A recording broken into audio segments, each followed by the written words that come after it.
Lola? May asawa ka na? Huwag mo akong tatawagin Lola, mag-aasawa pa ako. Wala pa. Wala Girlfriend. Pa. Wala ako, single ako. O, alin malapit? Buwan o Mindanao? Mindanao. Wrong. Wrong, Lola. Bakit? Tuturo ko sa inyong tamang answer. Malapit ang buwan. Kasi natatanaw mo. Natatanaw mo ba Mindanao?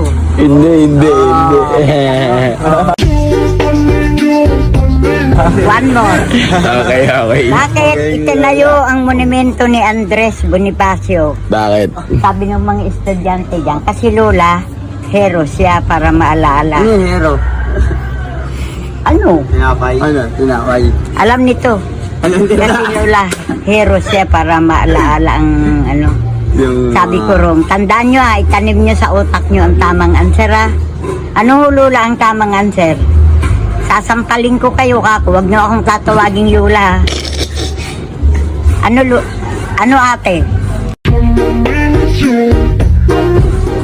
Tandaan nyo itanim nyo sa utak nyo, kaya itinayo. Ikaw rin, tandaan mo. Kasi kung nakatumba traffic. Oo nga naman. Walaan nyo, ilang taon na ako. 93. Oh, love scars ko muna na. Ikaw? Siguro mga 70. Wrong, 82 pala. Wow! 1940, August 15, 1940. Naabutan ko pa nung panahon ng Hapon. 4 na taon na ako. Daijobu desu.